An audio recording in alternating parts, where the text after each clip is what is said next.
সকলো ৰাইজক মানে ধন্যবাদ দিব বিচাৰোঁ। আজি ইমানখিনি মানে সময় ওলাই মোক যেনেকৈ কয় আজি মানে ৱেলকাম কৰি লৈ আহিছে, তাৰ কাৰণে মই বহুত থেংক ইউ ধন্যবাদ দিছোঁ। আৰু কি ক'ম, খুবেই ভাল লাগিছে। ইমান আজি মই 26 বছৰ 5 মাহ কেৱল 15 দিন চাকৰি কৰি আহিলোঁ। যেনিবা সোমাইছিলোঁ মই 1999 চনত মানে 99 চনত, আৰু আজি মই 26 বছৰ 5 মাহ 15 দিন চাকৰি কৰি মই আজি 30 জুনত ৰিটায়াৰ হৈ অৱসৰলৈ আহিলোঁ। আপুনি ৰিটায়াৰ সময়ত কোন ঠাইৰ পৰা আহিছে? একচুৱেলি মই আছিলোঁ যেনেকৈ আখনুৰৰ পৰা আহিলোঁ মই শ্বিলং।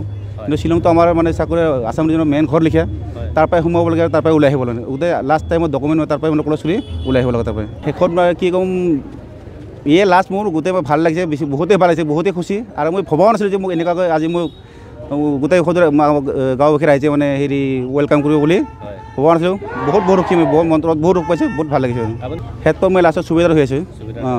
আচলতে আমি আজি খুবেই আনন্দিত আৰু গৌৰৱান্বিত যে আমাৰ মাজৰে আমাৰ গাঁৱৰ এগৰাকী সন্তানে দেশ মাতৃৰ সেৱাৰ বাবে নিস্বাৰ্থভাৱে তেওঁ 26 বছৰ 5 মাহ 15 দিন তেওঁ নিস্বাৰ্থভাৱে দেশ মাতৃৰ সেৱাৰ কাৰণে তেওঁ নিজৰ ত্যাগ স্বীকাৰ কৰি সেইখিনি তেওঁ অৱদান আগবঢ়াইছে। আৰু আমি সঁচাকৈ গৌৰৱান্বিত যে ভাৰত মাতৃৰ যি সাৰ্বভৌমত্ব ৰক্ষাৰ বাবে তেওঁ ভাৰতীয় সেনাবাহিনীৰ শেষ পৰ্যায়ত এগৰাকী বিষয়া হিচাপে যিখিনি তেওঁ কৰ্মদক্ষতা দেখুৱাইছে, আমি সকলোৱে আনন্দিত। আৰু গাঁওবাসী হিচাপে আমি খুবেই আনন্দিত আৰু গৌৰৱান্বিত।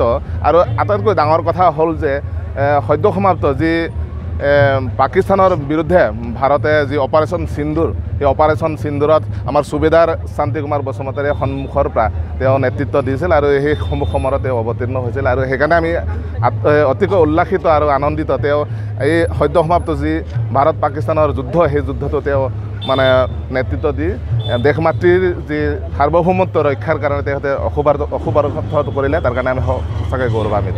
আজি আমি আনন্দিত। আমি সমগ্ৰ গাঁওবাসী একত্ৰিত হৈ তেওঁক আদৰি নিবৰ কাৰণে আমি সৰুপথাৰ নগৰৰ পৰা ঘৰলৈকে আদৰি নিবৰ কাৰণে আহিছোঁ। আৰু সেয়া সঁচাকৈ আমি ধন্যবাদ, ভগৱানকো ধন্যবাদ দিছোঁ। 26 বছৰ কাল অতি সুকলমে ভগৱানেও তেখেতক সুস্বাস্থ্যৰে নিজৰ দেশ মাতৃক সেৱাৰ কাৰণে সেইখিনি সুযোগ দিলে, ভগৱানকো আমি ধন্যবাদ জনাইছোঁ। পৰিয়ালত কোন কেনেকৈ আছে? তেখেতৰ পৰিয়ালত এতিয়া দুটিকৈ সন্তান আছে, মাক দেউতাক আছে আৰু ভায়েক আছে, নিজৰে দুটিকৈ সন্তান আছে, পুত্ৰ সন্তান, পত্নী আছে।